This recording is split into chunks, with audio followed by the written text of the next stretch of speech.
uncertainty, confusion, or anxiety that people experience when visiting, doing business in, or living in a society that is different from their own. Social norms can vary significantly across countries and regions. Culture shock can arise from an individual unfamiliarity with local customs, language, and acceptable behavior.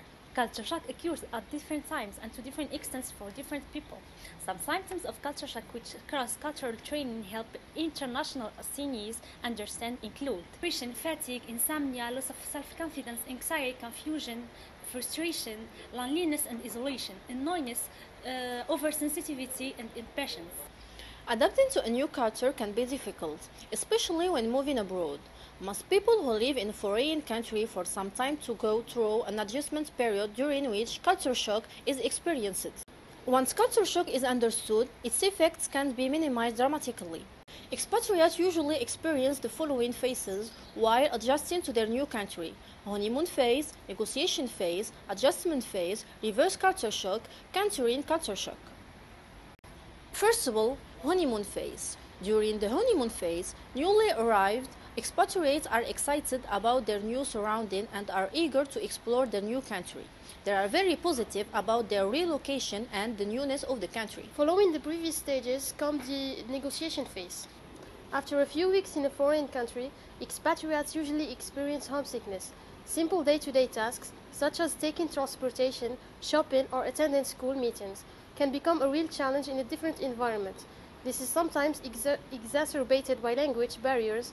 These are challenges that locals may not be able to understand, and they may be seen by expatriates as being insensitive or unsympathetic people. Stereotypes are mostly created during the negotiation phase of an expatriation. Stereotyping may help the ego of someone suffering from severe culture shock, but it will not lead to adaptation to the new country. Attitude is a very important factor to success or failure.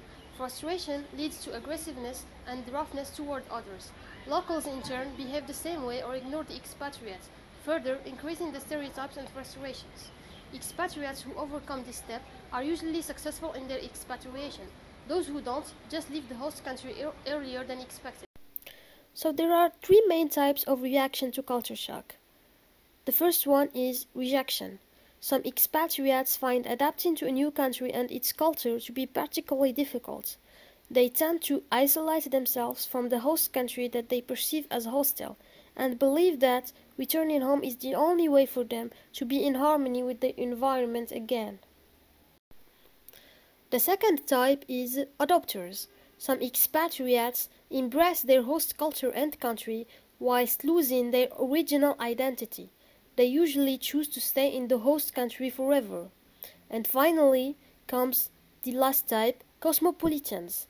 They see their host country and culture positively and manage to adapt whilst keeping their original identity.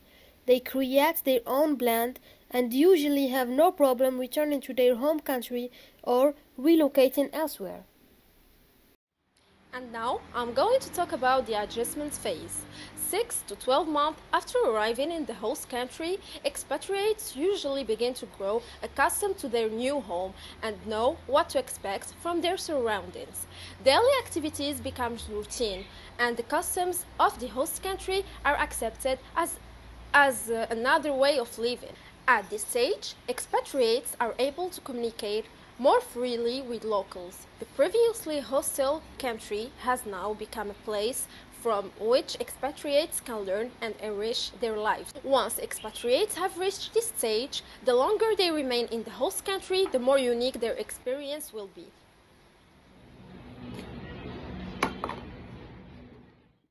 What you have seen is exactly the definition of reverse cultural shock.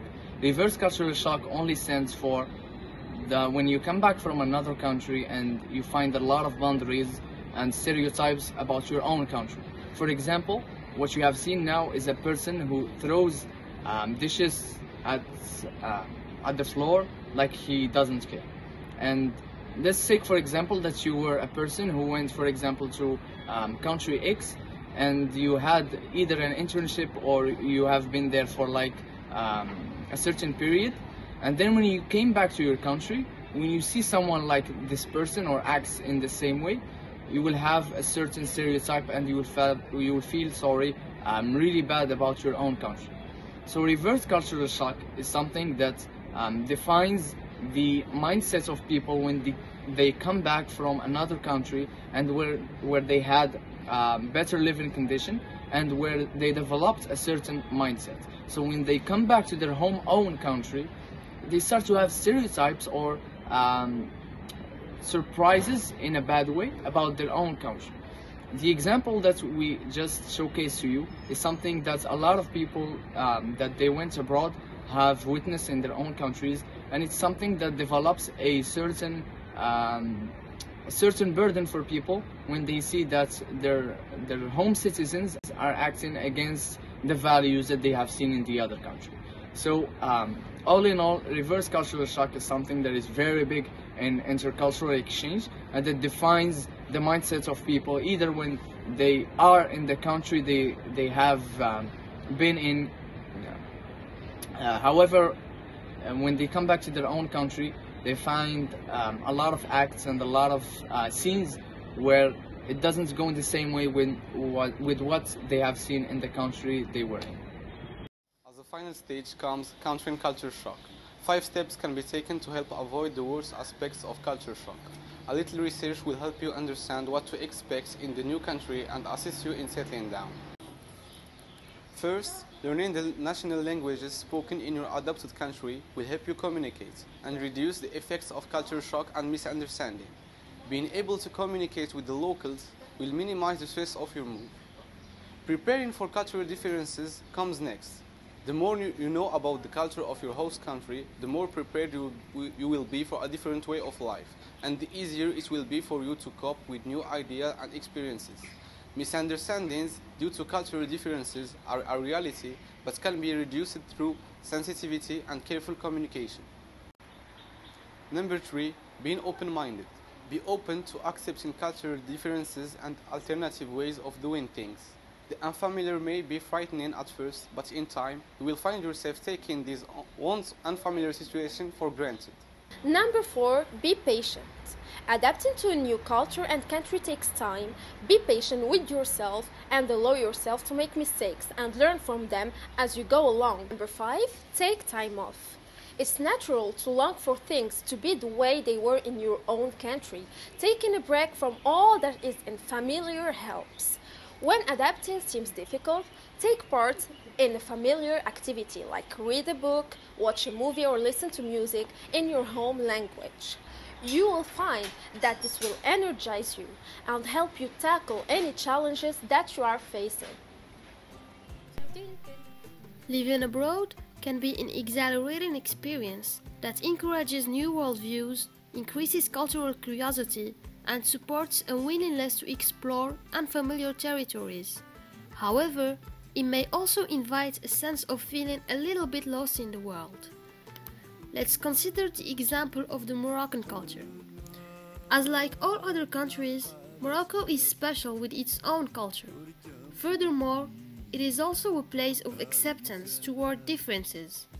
We shall speak to you about its own authentic features, but also the reality where Morocco has become a country where you'll find embracing of other cultures and traditions and even a practice in certain corners. This country has truly known the meaning of multitude, given that its culture has changed a lot throughout the history. On the final note, Moroccan culture can be an exciting and worldly experience. Most people are friendly and the place is usually colorful. Hospitality is also a great part of Morocco's culture, so you can strike up friendships anywhere with the right attitude. Though people always trying to extort you proves every place has its pros and cons. You may encounter crime, lack of safety, racism, as part of the ugly side. Now, if you wouldn't mind giving a little attention to some foreign testimonies on the following videos. Salut, alors je m'appelle Émile et j'ai visité avec un pote le Maroc du 1er août au 10 août 2017. Alors le Maroc surtout, c'est un pays... Alors ce qui m'a choqué, c'est plus la diversité culturelle, en particulier au niveau de la nourriture. Donc c'est sûrement très varié culturellement, je pense à cause de son emplacement, proximité avec beaucoup d'autres pays africains du Maghreb, mais les Européens qui sont très près et le tourisme très développé et l'ancienne occupation française. Donc finalement un système scolaire qui nous ressemble beaucoup, mais malgré tout une culture, des rues, des villes très différentes d'aspect.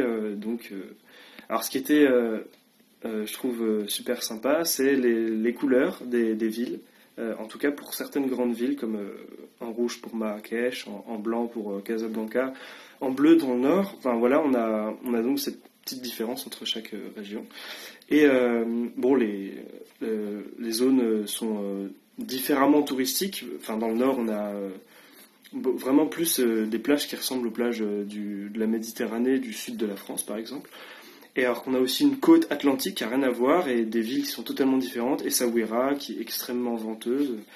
Voilà, donc grande variété dans ce qu'on peut trouver quand on le visite, avec des villes il y a du chemin à faire entre chaque. Alors ce qui m'a le plus choqué, c'était sans doute la chaleur à Marrakech, à égalité avec le fait qu'on peut rentrer à 8 dans un taxi dans lequel on voit la route parce qu'il y a un trou dans le bas de caisse du taxi. Alors, c'est incroyable. Et enfin, ce qui m'a le plus plu, étant donné que j'adore découvrir la nourriture et que je suis pas très difficile, c'est la variété de cuisine au Maroc. C'est juste incroyable. C'est le pays où j'ai le plus goûté de choses différentes en 10 jours, quoi, à chaque fois. Et donc l'accueil marocain qui est génial, et donc les mamans des copains que j'ai rencontrés qui cuisinent merveilleusement bien, en quantité, en tout cas, on peut pas rivaliser. C'est vraiment incroyable. Donc voilà, la variété de cuisine exceptionnelle. I find Moroccan culture extremely interesting in the sense that it's an extremely vibrant and lively country, but at the same time traditional and conservative in many ways. I really like the preservation of the vernacular architectures in Morocco, especially the mosque, and I find that the people there pay a very high level of respect to local customs and heritage, and religion in particular takes a very high place in Moroccan culture. Also, the culture of arts and crafts is especially displayed in Medinas. It's extremely rich in wood crafts and also metal and also pottery, I believe. It's a place with very rich and historical culture.